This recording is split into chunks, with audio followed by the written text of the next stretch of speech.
Baik, sekarang diagnosis dan tata laksana hiperkalemi ya. Ya sebenarnya di judulnya pada penyakit ginjal kronis ya sebenarnya tidak berbeda jauh sih ya.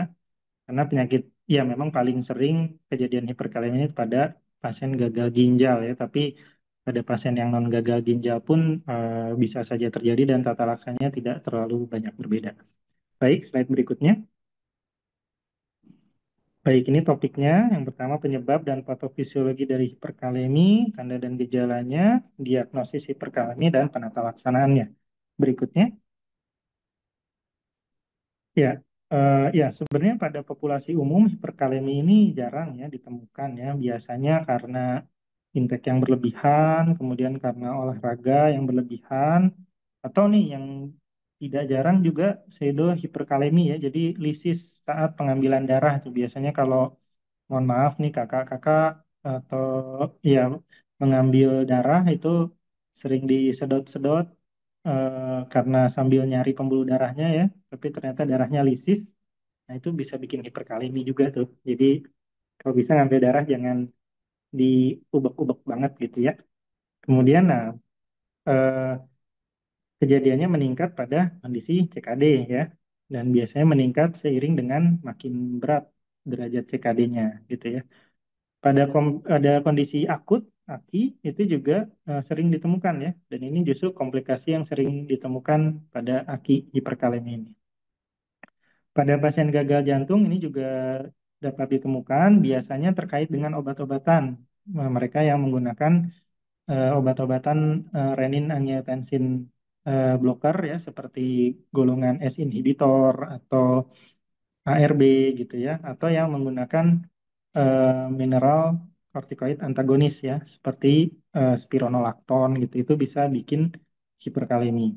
Nah, pada kondisi penyakit kritis itu juga bisa ditemukan biasanya karena akinya atau karena asidosisnya.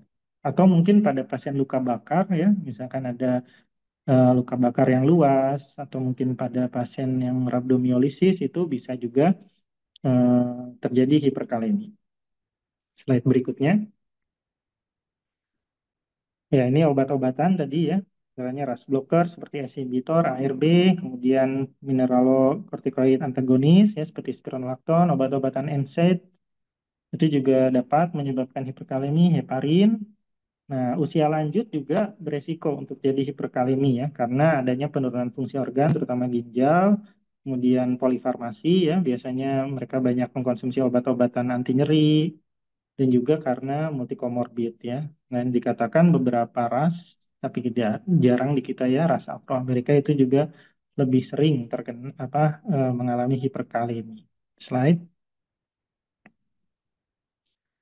Nah, kalium dalam tubuh. Nah, ini kebalikannya dengan natrium. Tadi natrium itu banyaknya di ekstraseluler, di pembuluh darah, di darah. Kalau kalium itu adalah banyaknya di dalam sel. Ya, dia sama elektrolit muatan positif juga, kation, tapi di intraseluler. Fungsinya dia yang pertama menjaga membran potensial istirahat ya, atau resting membran potensial. Dan bersama-sama dengan natrium dia akan menimbulkan potensial aksi. Ya, kemudian fungsi di neuromuskular dia juga mengatur kemampuan transmisi sinyal saraf dan otot. Nah, kalau ada peningkatan kalium ekstraseluler itu akan menurunkan ambang depolarisasi. Jadi lebih apa ya, lebih positif ya si membran selnya sehingga dia jadi lemah dan paralisis.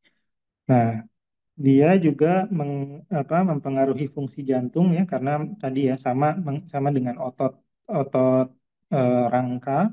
Di otot jantung dia juga mengatur kondisi listrik jantung, menjaga laju dan irama denyut jantung. Kalau ada perubahan kalium ekstrasel ini dapat menyebabkan aritmia, baik itu takikardi maupun bradikardi. Berikutnya, nah kalium ini juga dipengaruhi oleh keseimbangan asam basa. Ya, kalau misalkan terjadi asidosis, nah biasanya terjadi hiperkalemi karena adanya shifting, perpindahan dari intrasel ke ekstrasel gitu ya. Bisa juga karena kondisi asidosis yang berat misalnya itu terjadi lisis sel. Kalau ada lisis sel, kaliumnya juga jadi banyak.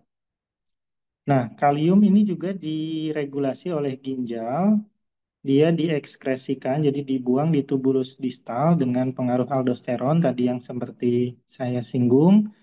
Nah, kalau ada gangguan ginjal, maka dia akan mengganggu ekskresi kalium sehingga kaliumnya tidak bisa dibuang, jadinya hiperkalemi, gitu ya. Nilai normalnya 3,5 sampai 5. Nah, kondisi hiperkalemi itu di atas 5 ya. Kalau 5,1 sampai 5,9 itu ringan, 6 sampai 6,4 itu sedang, berat itu sama dengan 6,5 ya, 6,5 ke atas. Berikutnya, nah, bagaimana sih regulasi kalium dalam tubuh? Ya, yang pertama dari asupan makanan. Ya, jadi biasanya normalnya itu 2 sampai 4 gram per hari dari banyaknya dari buah-buahan, sayuran dan daging diabsorpsi di usus halus dan diekspresikan oleh ginjal. Nah, setelah diabsorpsi itu 98% ya itu masuk ke dalam sel, sisanya di ekstrasel. Nah, dia akan berpindah sesuai dengan gradien. Ya, sesuai dengan gradien itu jadi tergantung konsentrasinya. Baik itu konsentrasi apa namanya jumlah maupun konsentrasi muatan listriknya gitu ya. Jadi bisa berpindah sesuai gradien atau bisa juga aktif melalui pompa NAK ATPase biasanya. Nah, kemudian ginjal ini fungsinya sangat penting untuk regulasi kalium karena dia tadi ya sama difiltrasi di glomerulus, direabsorpsi di tubulus proksimal, dan disekresi di tubulus distal dengan aldosteron. Ya, kalau tadi natrium itu rata-rata diabsorpsi semua, kalau kalium ini ada di ekskresinya di tubulus distal. Mungkin berikutnya. Nah, hormon-hormon yang mengatur kalium tadi aldosteron kurang lebih sama ya. Kemudian insulin. Nah, insulin ini juga dapat mempengaruhi kadar kalium karena adanya insulin akan menyebabkan shifting atau perpindahan kalium dari ekstrasel ke intrasel sehingga dia akan mencegah peningkatan kalium postprandial.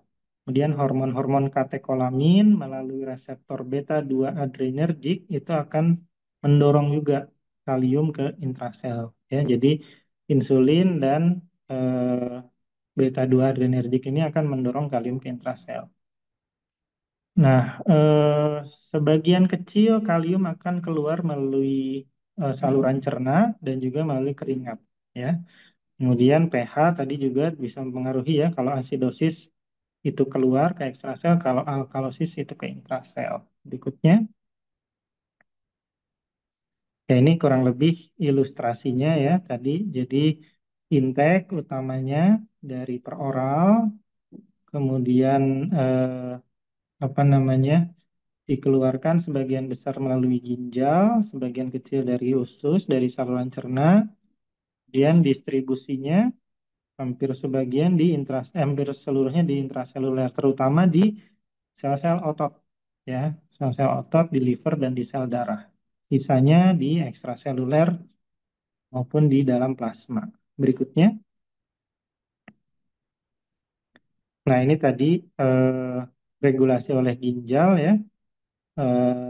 Intinya difiltrasi di glomerulus, kemudian direabsorpsi di tubulus proksimal dan di lengkung Henle.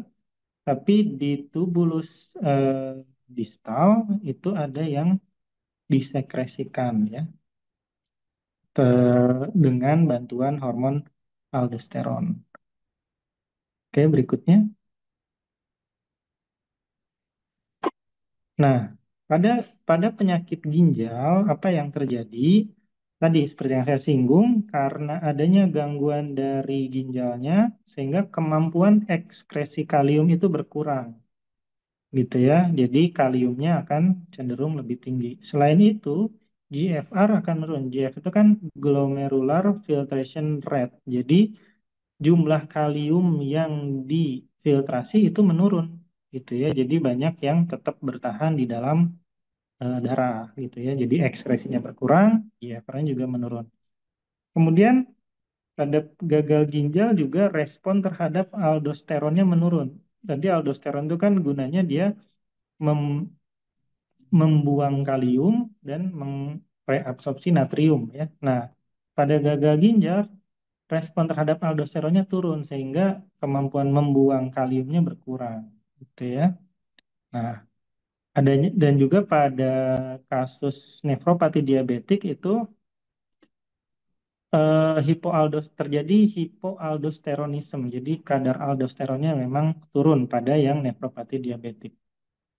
Nah, kemudian ada juga gangguan shifting. Terutama pada gagal ginjal ini kan terjadi asidosis. Tadi seperti disinggung, asidosis itu menyebabkan shifting kalium dari intrasel ke ekstrasel. Dan juga ada gangguan pompa NAK ATPase. Lalu obat-obatan yang digunakan pada penyakit gagal ginjal, misalkan obat hipertensi, inhibitor ARB, atau pakai obat NSAID. Nah, itu juga bisa meningkatkan resiko hiperkalemi. Kemudian pada pasien gagal ginjal yang sudah cuci darah, itu apa namanya kejadian hiperkaleminya juga tinggi. Jadi hal-hal inilah yang menyebabkan kenapa sih pada pasien gagal ginjal cenderung terjadi hiperkalemi, ya. Mulai dari memang penurunan fungsi ginjalnya itu sendiri, respon terhadap hormonnya juga menurun, adanya shifting, adanya obat-obatan yang dikonsumsi dan juga faktor dari dialisis. Berikutnya. Nah, sekarang tanda dan gejala hiperkalemi. Kalau ringan itu biasanya sih tidak bergejala ya, paling hanya lemas-lemas saja. Kalau moderate biasanya mulai ada kelemahan otot, kemudian parestese, nyeri, baa, dan lemas. Kalau berat tuh bisa sampai paralisis, mual, muntah, diare, dan kram usus. Semakin berat, refleks muskuloskeletal juga akan semakin berkurang, semakin berat hiperkaleminya. Slide. Nah, yang paling ditakuti dari kondisi hiperkalemi ini adalah efeknya pada jantung ya. Karena bisa menimbulkan aritmia ya, aritmia yang letal seperti VT maupun VF. Nah, ini kurang lebih ya efek hiperkalemi terhadap membran potensial dari otot jantung ya. Jadi yang garis putus-putus ini adalah yang terjadi pada kondisi hiperkalemi. Ini mungkin kalau dokter Bapak Ibu sekalian lihat, jadi cenderung lebih naik ya eh, membran potensial istirahatnya. Akibatnya apa? Akibatnya dia eh, lebih mudah didepolarisasi gitu ya. Jadi kasarnya sih seperti itu ya.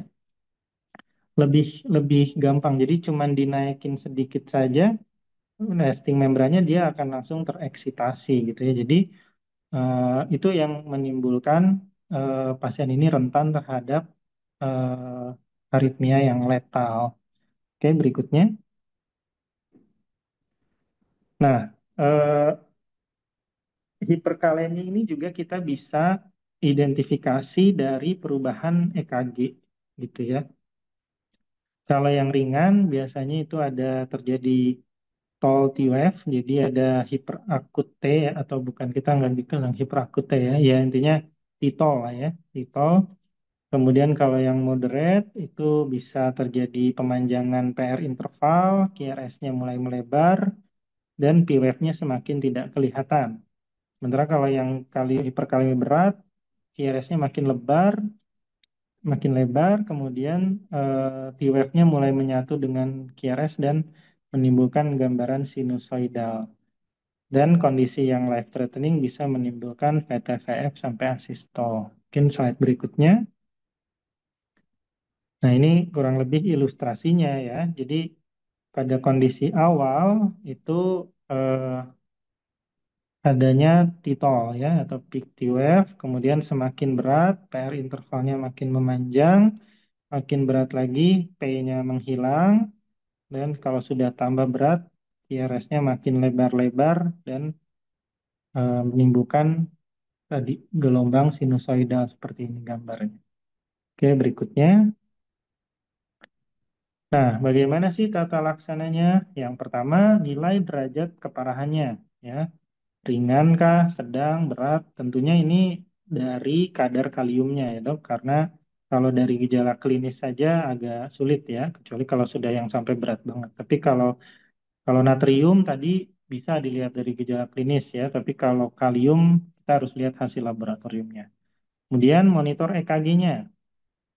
Itu, jadi monitor EKG-nya kita harus lihat karena tadi hiperkalemi ini ternyata gambaran EKG-nya bisa sesuai dengan beratnya hiperkalemi gitu ya.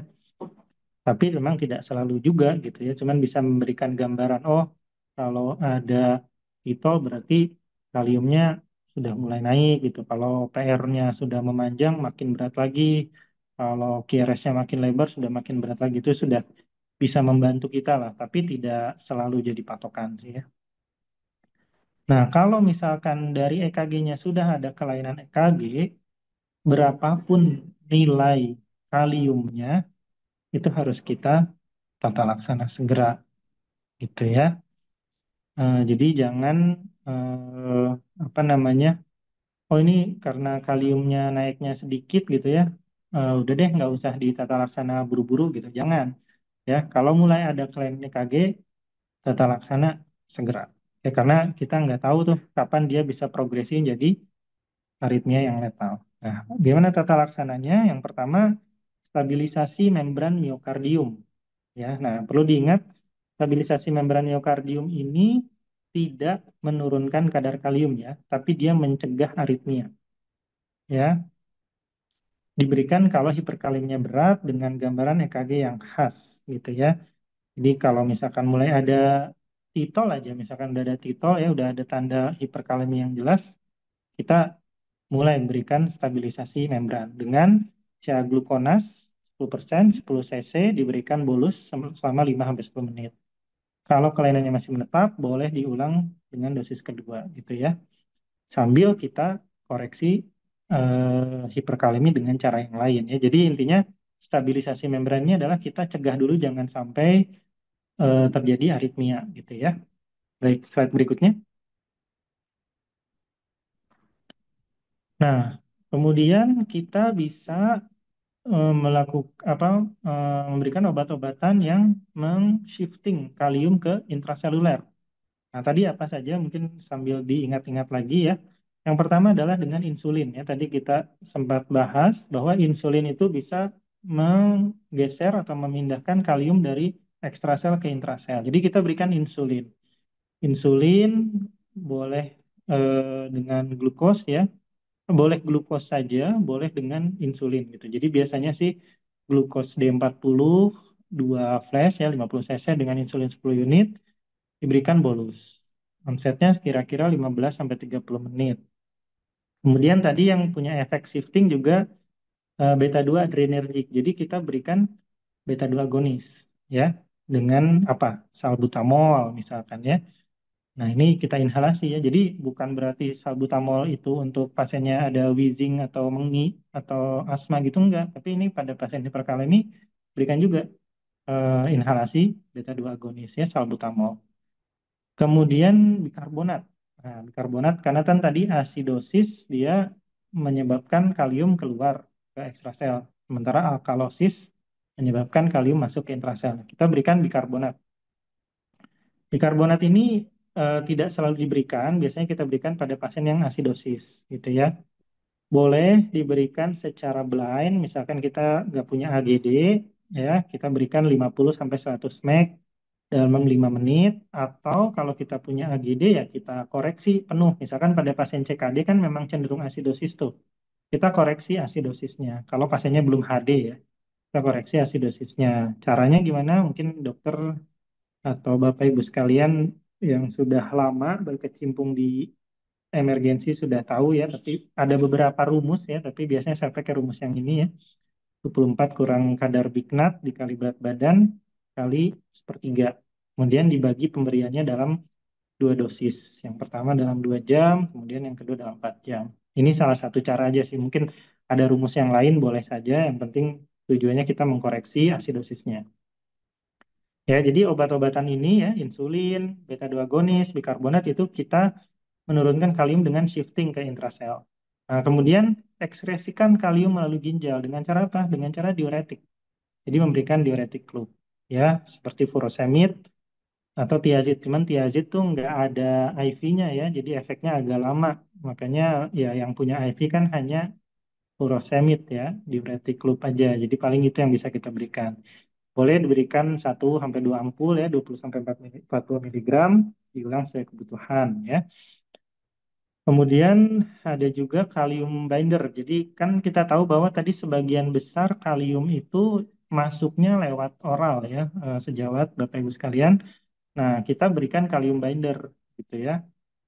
Banyak merek yang apa namanya mungkin Bapak Ibu dokter sudah tahu seperti Kalitake gitu ya atau merek-merek lain atau ada yang lebih baru lagi yang lebih mahal sebenarnya Patiromer ya.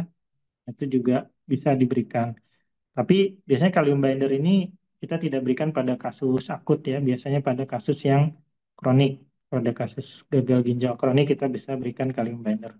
Nah, kalau dengan tata laksana tadi diulang kaliumnya masih tinggi, masih refraktor, maka pertimbangkan untuk HD, untuk dialisis gitu ya. Jadi dialisis ini pada pasien apapun ya, kecuali pasien yang sudah rutin HD, itu jadi pilihan terakhir kalau dia gagal dengan terapi-terapi tadi. Ya, dan jangan lupa juga atasi faktor-faktor resikonya tadi. Kalau masih mengkonsumsi obat-obatan, ya di stop gitu ya. Misalkan jangan-jangan dia karena minum spironolakton gitu kan, ya itu juga mesti ini, mesti di stop gitu ya. Atau dia minum NSAID atau dia minum obat-obatan ACE inhibitor itu mesti di stop. Baik, slide berikutnya. Nah, ya ini sama seperti natrium tadi ya. Jadi kita lihat apakah hiperkaleminya ini akut atau kronik ya. Kalau hiperkaleminya akut, maka targetnya adalah kita turunkan kalium secepat mungkin untuk mencegah aritmia letal dan paralisis.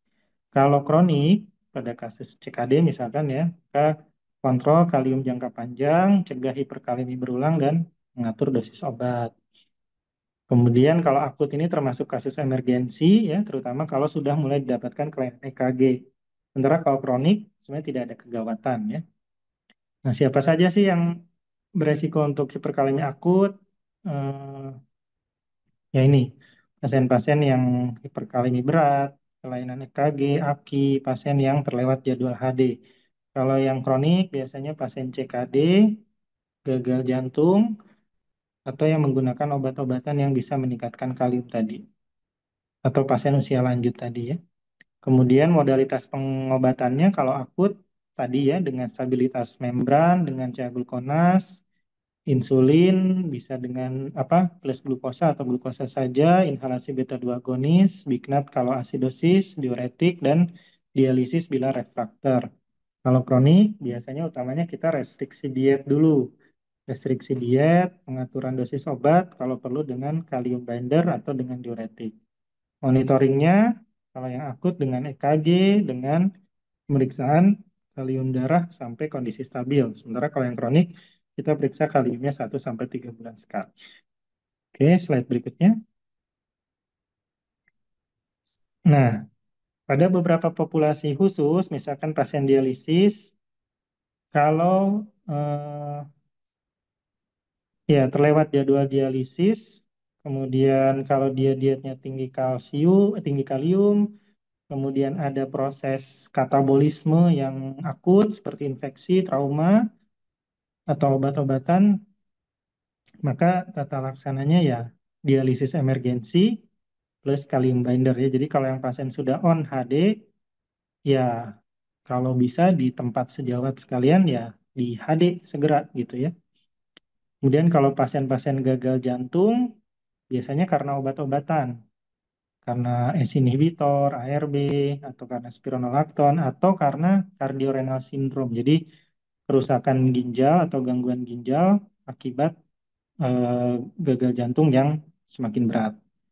Ini penata laksananya ya dengan mengurangi atau apa namanya mengatur dosis obat, kemudian bisa dengan kalium binder dan diuretik. Kalau pada pasien adrenal insuf, eh, ya ini biasanya dengan eh, fluodokortison atau hidrokortison ya. Sementara pada usia lanjut, itu biasanya penyebabnya karena obat-obatan, jadi sesuaikan dosis obat, kemudian edukasi diet, dan juga bisa dengan kalium binder. Berikutnya,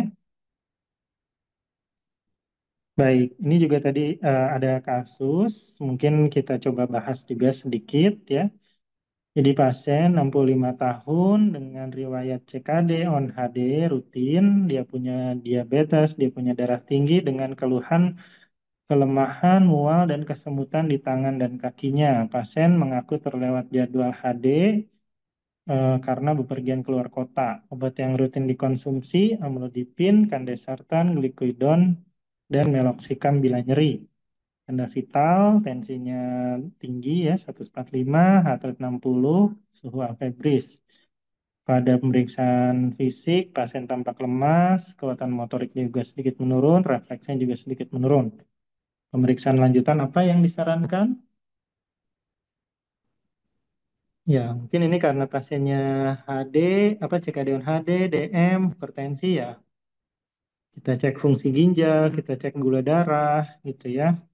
Eh, Kemudian kita cek elektrolitnya juga, ya. Boleh slide berikutnya? Ya, ternyata dari hasilnya seperti ini ya. Mengurium kreatinnya juga tinggi, glukosanya tinggi, asidosis.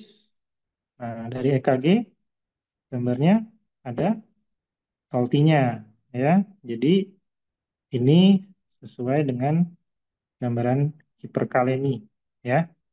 Meskipun nih katakanlah elektrolitnya belum keluar nih gitu kan. Tapi ada hiperkalemi nih. Ya, kita harus tata laksana, Dok, seperti yang tadi ya. Minimal kita berikan stabilisasi membran gitu ya. Apa namanya? Kalau bisa di HD segera ya, maka anjurkan untuk HD emergensi, HD sito gitu ya. Karena pasiennya juga sudah terlewat HD. Tapi kalau tidak bisa, maka ya kita berikan tata laksana yang sesuai tadi ya. Nah, pada pasien seperti ini nih, pasien CKD on HD, apakah masih bisa diberikan obat-obatan diuretik? Nah, kita mesti lihat ya, biasanya pasien CKD yang on HD itu produksi urinnya sudah berkurang, bahkan mungkin tidak ada. Jadi sebenarnya diuretik tidak ada tempatnya lagi ya, karena juga tidak bisa membuang urin ya, percuma gitu ya. Mau dikasih diuretik kan urinnya juga udah nggak keluar. Paling yang bisa kita berikan ya tadi yang buat shifting aja, kasih glukos plus insulin. Tapi ini hati-hati juga nih, karena gulanya tinggi. Ayo, pusing ya? Ya, kalau kayak gini jangan dikasih dextrose, kasih insulin aja gitu ya. Jangan, oh ini kan di slide-nya harus glukosa plus insulin nih. Ya, tapi kan ini glukosanya udah 300. Kalau dokter tambah glukosa lagi, tambah naik. Jadi insulin aja ya. Kemudian inhalasi beta 2 agonis. Nah, karena pasiennya masih dosis karena HD, dokter boleh koreksi nih. Kalau belum tahu kapan cuci darahnya. Misalkan, waduh nggak bisa HD itu hari ini, bisanya besok atau mesti dirujuk. Nah, ya udah dokter koreksi aja asidosisnya. Boleh dengan Big Nut Mylon dengan tadi perhitungan yang tadi. Jangan lupa yang pertama apa? Stabilisasi membran ya dengan glukonas. Terus kalium binder karena pasien ini juga CKD ya boleh diberikan. Cuman kalium binder ini efeknya tidak segera ya dok, jadi tidak segera menurunkan kalium, dia mencegah absorpsi kalium saja. Jadi supaya berikutnya kaliumnya nggak naik. Tapi untuk menurunkan kalium yang sudah tinggi dia tidak bisa si kalium binder ini. Ya jadi tata laksana tadi harus disesuaikan juga dengan kondisi pasiennya dokter. Jadi jangan diterapkan plek-plek. Jadi harus dilihat kondisi pasiennya seperti apa. Oke, slide berikutnya. Baik, ini kesimpulannya. Hiperkalemi akut merupakan kondisi emergensi. Kondisi yang mengancam nyawa ini tidak selalu berhubungan dengan derajat hiperkaleminya. Jadi jangan beranggapan, oh kalemnya cuma naik 5,5, tenang gitu. Jangan ya. Jadi tetap lihat tanda yang lain, terutama EKG. Kalau EKG-nya udah ada kelainan ya harus ditata laksana segera gitu ya. Prinsip penata laksanaannya tadi stabilisasi membran, shifting K ke intrasel, tingkatkan ekspresi kalium dengan diuretik, dan atasi penyebabnya. Baik, mungkin sekian. Kayaknya slide terakhir ya dokter ya. Oke, terima kasih banyak atas perhatiannya. Mohon maaf atas kekurangannya. Mungkin sekian dulu dari saya. Saya kembalikan pada Dokter Melati. Assalamualaikum warahmatullahi wabarakatuh.